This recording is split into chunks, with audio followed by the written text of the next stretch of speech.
Today on Cult Pop, we're going to attend day 2 of Motor City Nightmare's first fall convention. So let's jump on inside. Welcome back to Cult Pop. Let me tell you, it is an absolute thrill for me to have Mr. Fred the Hammer Williamson on the show. Sir, absolute thrill for me. Thank you for being on here. There's so much to talk about with you. Let's jump right in. NFL star, movie actor, activist. You've done it all, and you're still doing it all. Well, you take advantage of opportunities as they're presented to you. That's what I always have done. I don't plan anything. I'm not a planner. You know, if the opportunity arises, then I prepare myself for it, and I do it.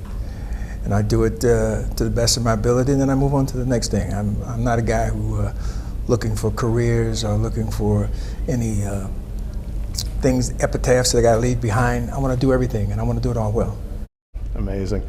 I'd like to talk a little bit about the beginning of your career. As the NFL's ending up, you leave your mark, you leave a legacy with the Raiders. Raiders still talk about you today. And you're transitioning from the NFL and you get into television and film. I'd like you to tell me a little bit about how that transition came about. Well, life is about style. I'm about style. When I make a movie, I sell a brand. I sell an image. When I started to play football, I was selling a brand. I was selling an image. If you are a defensive back, nobody ever knows who you are. They only know the guys who catch the ball, run the ball, and throw the ball. They know who the defensive backs are. And if you want to be known as a defensive back, then you have to be brash, or you have to say stupid things and be crazy. I decided to wear white shoes. I decided I was the first guy to wear white shoes, long before Namath, long before Billy White Shoes Johnson. The league was finding me $100 a game.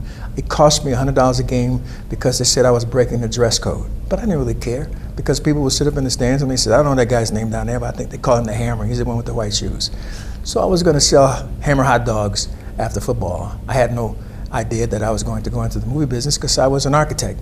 I worked for Bechtel Steel during the off-season for 10 years. I was an architect for Bechtel during the off-season, and then I was a football player. So I did that for 10 years.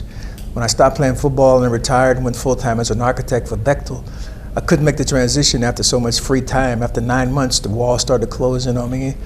An hour for lunch, 9 to 5, just did not fit my personality or my character. One night I'm watching television and I saw Diane Carroll had a show called Julia. Each week the guest star was a new boyfriend, and I said, I'm better looking than any of those guys. I'm going to Hollywood and become Diane Carroll's boyfriend. So I got the producer's name off the television. I drove to 20th Century Fox from San Francisco in my Jaguar XKE, drove up to the gate. I want to see Mr. Hal Cantor. So you have an appointment? I said, no, I don't. What do I need an appointment for? He said, you can't drive on a lot. I said, okay, fine. So I drove around the corner, went to a phone booth, called back to the gate. This is Mr. Hal Cantor's office. Please let Mr. Fred Williamson come through the gate. Hung up, went back to the gate. Oh yeah, we just got a call. His bungalow is down, boom, boom, boom. So I went there. Went to the secretary. I says, I want to see Mr. Hal Cantor. You have an appointment? I'll just tell him the Hammer is here. So she got on the squawk box. She says, Mr. Cantor, there's a Mr. Hammer here. I said, no, Mr. Hammer, the Hammer. Football player? Yeah, me. Okay, so we go in and we talk. After about 5 minutes of conversation talking about football, I said, listen. He says, why are you here? I says, because you need a regular boyfriend. I said, you're making Diane Carroll look cheap. Each week she's got a new boyfriend. That's a cheap girl you got on the show. He said, well, yeah, we've been thinking about that. I said, man, you ever acted before? Yeah, I did Raisin in the Sun, Carmen Jones for 5 years in Canada. I hadn't done nothing. If you had asked me what character, I'd have been dead in the water. So he said, okay, we'll write a story for you called Dancer in the Dark, about a pro football player who stops playing, work for the same company that Diane Carroll works in. We meet, we fall in love. I did the show, and this time I did 3 years as Diane Carroll's boyfriend on the Julia show. So that's how I got started. Now, if we can roll, incredible story, and thank you for sharing that. If we can roll a little bit into the film era, you start working with James Brown, Jim Brown, another incredible football player, and they put you guys together and you guys make magic. Well, Jim was 1 year ahead of me, and Jim had established himself as an action star. So I knew that if I got into the business, it would have to be an action star, because that was a natural transition for me from the Hammer to being an action star. So it was inevitable that he and I would have to work together. We did the first film we did together was Three the Hard Way with Jim Kelly in it. So it made a great trio. We followed it up with One Down, Two to Go. So it was, at the time was right for that, because there were no black heroes. There were nothing but comedy actors and Stephen Fletcher type actors. So that didn't fit my personality, nor did it fit Jim Brown's personality, because we were strong-headed and wanted to change that image. So that's how we hooked up, because we had the same idea of changing that image. Now, you continue to act and continue to act, and a favorite that I'd be remiss if I don't bring up, Dusk Till Dawn. I know people are here, they're talking about everybody, Dusk Till Dawn, Dusk Till Dawn. Talk about that a little bit. Well, Quentin Tarantino, is he'll tell you that he stole a lot of ideas from the 70s because he worked in a video store. So he liked that image that I had created and that Jim had created. So the way to put me in a movie, we had to talk about it, because I had to say, you're gonna make a vampire movie. I've never made a vampire movie, so I don't really know how to fit in this movie. I said, let me read the script. So he let me read the script, and I came up with this idea and the part of how I would work in it. Because I know my fans expect me to come into the movie and kick some butt. You're gonna be a badass. Yeah, so the perfect timing was when all the vampires were beating on the wall and Juliette Lewis screamed out, "I can't take it anymore." So he cut to me, leaning against the wall with a cigar, saying, "Sure you can." So now my fans are gonna say, "Oh, the Hammer's getting ready to take some people out." So it worked out. Well, and people love you for it, and it's you did an incredible job in that. And Tarantino, I think, is he's a great director, but I think one of his real skills is bringing people that people want to see to the screen and getting people like yourself and other actors. John Travolta hadn't been around. I get Travolta. Yeah. You've been around. You've been around constantly. You've always been around. But certain people, it's like, man. And then you see Travolta, and it's like, wow, good to see him again. Well, Bruce Willis. Quentin understands the psychology of the people. He understands that characters is what really makes a movie. Not so much explosions and people jumping out of planes and jumping out of cars. That doesn't sell a story, and that's where we are today. All this special effects stuff is so much different than what the people, I think, really want to see. They want to see the characters. They want to see how you walk, how you talk, how you deal with the women. That's what they want to see you do. They don't want to see you hanging off Tom Cruise, he's been hanging off of planes for 18 pictures, Come on, we're tired of seeing Tom Cruise. Seen enough of that, right? Yeah, we know Tom. You can hang off a plane. That's good, man. Talk about tough guys and original tough guys. I'd be remiss if we don't talk about Black Cobra. Now, I own 1 and 2. You also did 3 and 4. I did the 3, iconic. 4 they stole. 4 somebody else did. I did 1, 2, and 3. But that's my inroads into the foreign market, because my foreign market is 10 times bigger than my American market. Because in America, I'm a black actor, and in Europe and overseas, I'm an action star. So my value is bigger in the foreign market than it is in America. So Black Cobra was made in Italy by the Italians. So I have several Black Cobras happening. I'm getting ready to go back to Rome now and make a film called The Last Hitman with Franco Nero and Barbara Bach that I'm producing and directing and that I wrote. So I'm continually and constantly working in Spain, Germany, Italy. That's where my markets are big. Now, Hammer, you've kept up with the tough guy, and it's not just an image. You're still very active in martial arts, is my understanding. Could you talk about that a little bit? Well, you got to look like you can do what you do on the screen, in order to make it realistic. Yeah, I have 4 black belts, so that's what I do, stay in shape. That's why I look the way I look at the age that I am. I eat a lot of black jelly beans. You guys eat the white ones and they goo you up. I keep telling you, don't do that. But you have to look like you can do all that stuff on the screen, otherwise people go, nah, man, you got a big belly, you can't jump over the table like that. But that's not my problem, see, I don't do that. Completely off topic, but because I'm really interested, because you are into the mixed martial arts, MMA stuff and all the stuff you've done, what are your thoughts on that? Do you have any thoughts on the UFC or things like that? Back in the day, I think you could have stepped in the ring, and a lot, because I bring up pro football players are getting into former football players getting into boxing, things like that. What are your thoughts on the mixed martial arts? I'm from the ghetto. I did mixed martial arts at age 5. So by the time I got grown up, I was tired of fighting in the street, because all it is street fighting, man. So no, and it even changed. Remember back in the day, you could bite, you could kick, you could do everything, So it did make a slight transition, and you can't bite anymore, kick, and do all of that stuff. So to me, that's a throwback to stuff I went through in Chicago, South Side, So I'm not a real big fan of it. I respect the guys that do it, because I think they got to be strong and stupid and idiot to do it, but they do it. But boxing, put some gloves on. Mm-hmm. Put some gloves on, you got a chance of surviving without being critically hurt or have a permanent damage. more so in mixed martial arts than in boxing.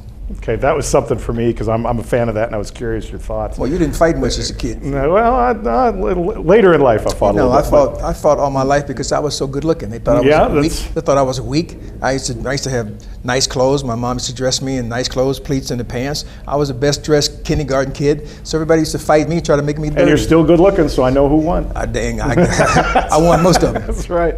I'd like to go back to what you were talking about the foreign market.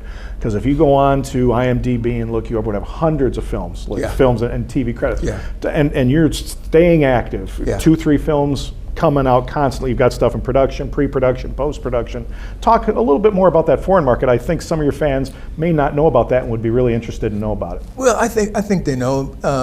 The problem is when, especially when black producers or black actors want to do film, they want to do something for the American market. So that's a little hard to do because Hollywood only sees 3 or 4 black actors.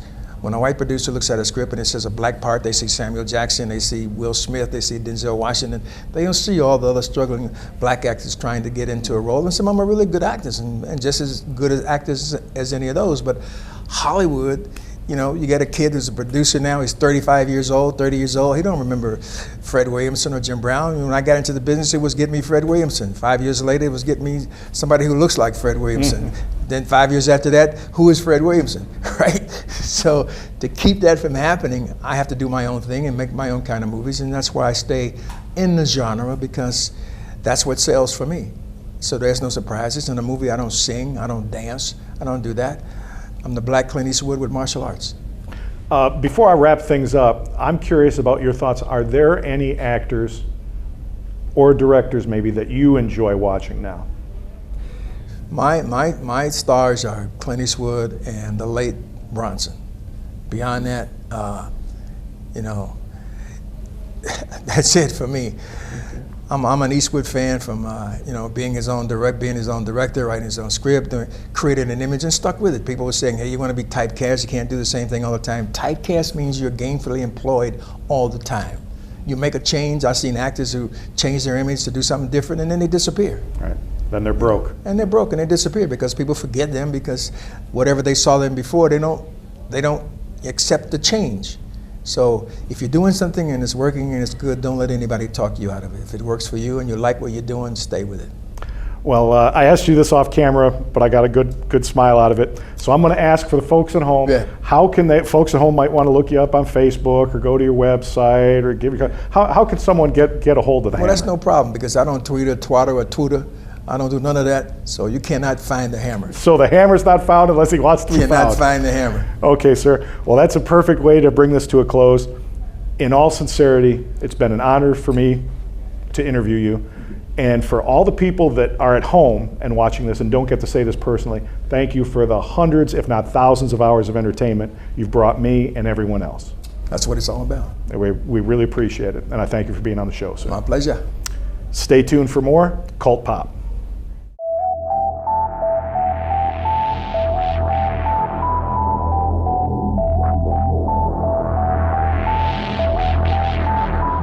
Welcome back to Cult Pop. With me now is Jordan Ladd. Jordan, I am so thrilled to have you on the show. I'm thrilled to be here. This is a real pleasure for me.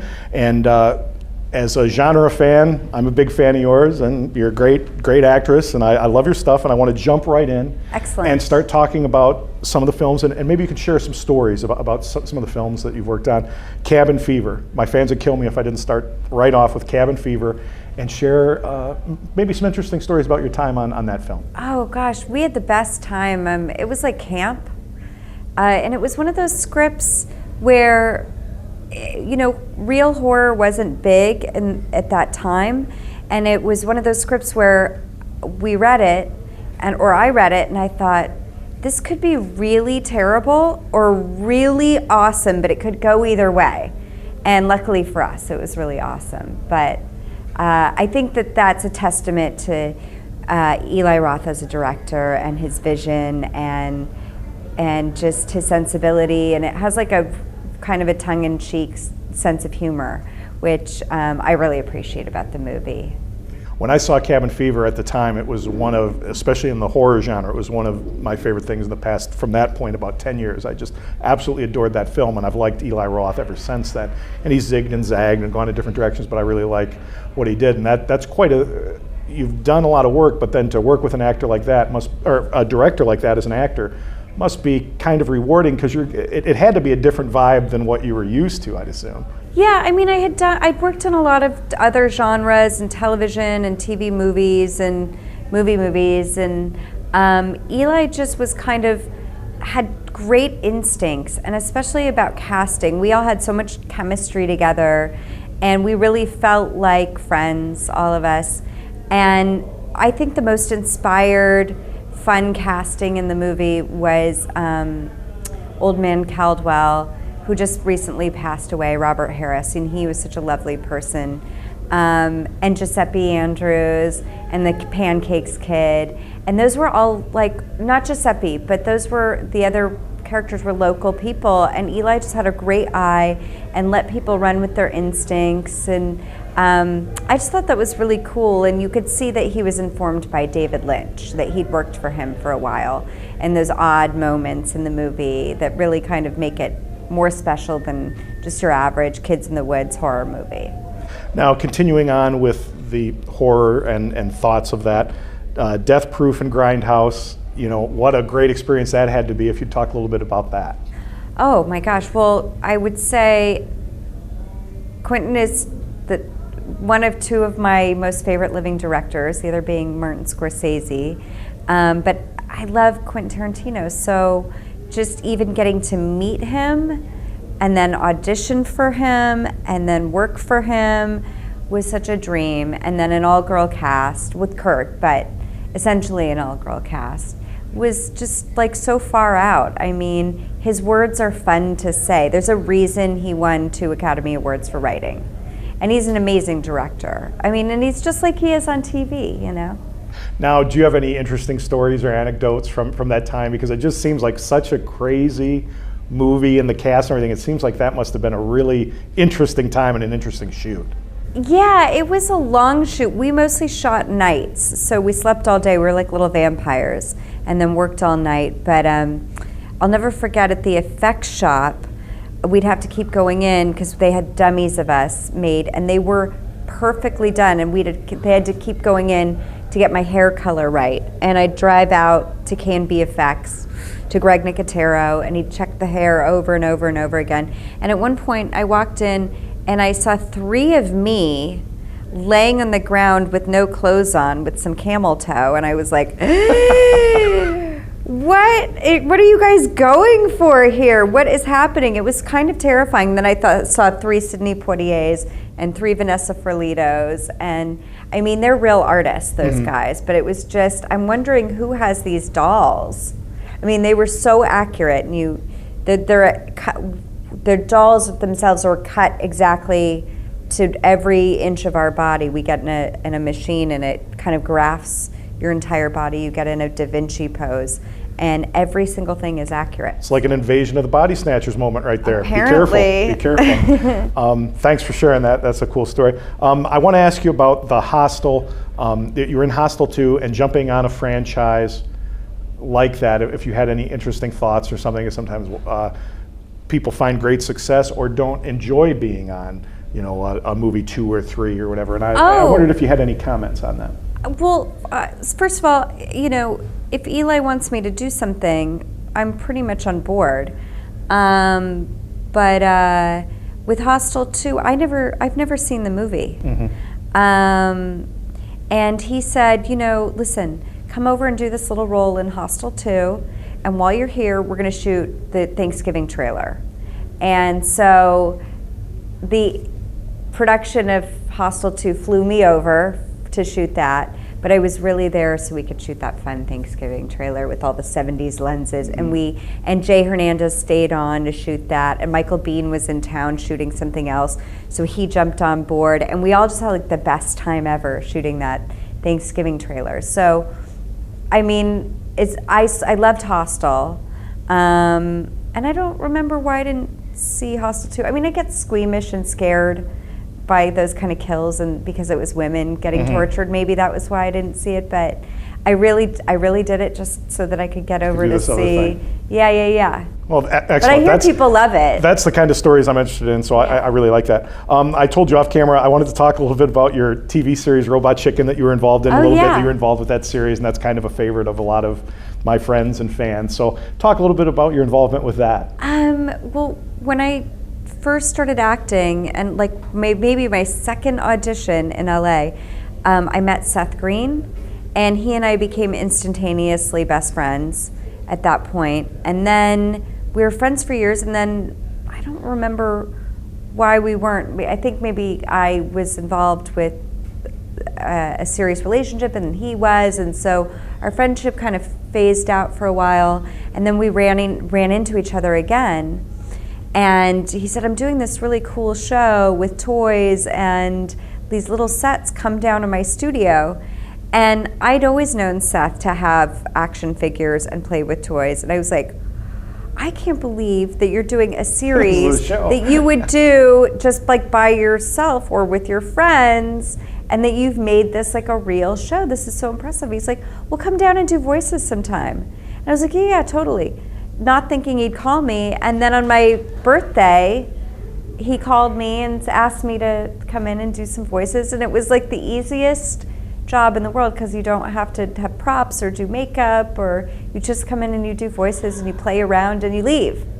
And that's what I was curious about as an actor coming in. What is that a challenge? Do you overact when you're doing voice acting, or do you just kind of just act the way you normally would? Just you're in pajamas or street clothes or whatever? Yeah, you could roll in your pajamas. I mean, it's totally comfortable and fun. And hi, it's a party. Why doesn't she get in here? Hi, Scout. Get in here. Let's ask her questions. Does this Actually, always happen? a wonderful moment. Well, we bring in cameras. We'll just. I'm going to interview you next. We will keep this on, but no, that's all good. Fun little visit there. We appreciate that. And Jordan, I wanted to switch gears and talk about the convention experience for you. And when I talk with other actors, I talk about specifically genre actors. This is the only musicians and kind of genre actors that attend a convention like this are the only kind of people that get to see the audience and then interact and say, you know, I love this because you are so important to me because. And so when you come to these conventions, I assume sometimes you can meet some overly zealous fans, but in general, it must be a pretty rewarding experience. It really is. I mean, you know, we have no kind of, living in Los Angeles within the business, no real reference point other than each other and being fans of each other's work. Like, we have no reference point to how a movie affects people or how it plays. And, you know, amongst my actor friends, we'll geek out and quote each other and talk about a scene or whatever, and we all share a love of cinema, so we're fans. So coming to these things, it's pretty fun because we're also fans of movies too, so we get to talk movies with real people who love movies as much as we love movies. So that's pretty cool, because a lot of times, and I'm sure you hear this, you know, in Hollywood you just hear like, well, the movie opened or it didn't open, or, you know, it grossed this much, or it's going to be on iTunes, or... Right, it got the numbers you wanted, didn't get the numbers. Yeah, you hear about the business part of it, but you don't hear about, you know, the creative effect, or if people really like the work or the scenes. And so, you know, it is really encouraging and validating that people got kind of what you were going for, hoping that the audience would get when you did the movie, and that's fun. And then we talk about movies that I'm not even in, or no one here is in, and just our love of those movies. So you get these great conversations with people here. Then we're fans and they're fans, and we would all just kind of come together to talk about the love of movies. Well, good. It sounds like the Michigan experience and Motor City Nightmares has been a good one for you. Yeah, I'm pleased to hear absolutely. that. I'd be remiss if I didn't give the fans at home an opportunity to be able to find a way to contact you. May not be able to get an autograph this weekend, aren't here. How can a fan at home get an autograph or pictures or things like that? This is so goofy, but I just got on social media like 5 months ago. Okay. I'm really in the dark ages. So I have a Facebook page. Okay. And I'm on Twitter, Okay. finally. And I got on Instagram. Okay. And I'm not hiding out from the from the digital age anymore. I've finally come out, and I'm interacting. I'm better at Twitter than I am at the other two, but it's all new to me. So just contact me there if you want to. Okay. Excellent. Because there are people that can't make the convention. Yeah. Like, wow, I'd love to be able to buy an autographed picture. I'd love to be able to get this or that, or so autographed DVD or something. So I want to be able to make sure fans can do that. Yeah. And then finally, is there anything down the line we should know about? Well, I would be remiss if I didn't mention this, because this is something that I did with some friends in our free time, and we really did it for like horror fans. And it's so much fun. It's a 20-minute short, and it's going to do the festival circuit, and it's called The Brentwood Strangler. Okay. And I got hooked up with these friends through Serena Vincent, who was in Cabin Fever, Sure. and she did a short with them called Skype Mare, which is amazing. It's so clever and smart, and it's got a ton of views. And so they came up with one called The Brentwood Strangler, and I said, I want to do it. I want to be a part of this because you guys are so talented. And it's half rom-com, like Harry Met Sally, and half genuine psycho stalker Excellent. strangler movie. So it really bridges both worlds, but it's really fun and clever and smart, and funny and sweet, but also really scary, actually. So Oh, very cool. I appreciate you sharing that with us. Yeah, And I'll make we're sure proud that we of put a link on our website. Yeah. We'll get the information, make sure people can learn more about it at Yeah, our website. excellent. I wanted to thank you again Oh, for being thank on you the so show much for today. having me. It's been my pleasure. Folks, stay tuned for more Cult Pop. Wow, what a great show. I hope you enjoyed it as much as we enjoy bringing it to you. As always, check out the website, www.cultpop.com. We'll see you next time.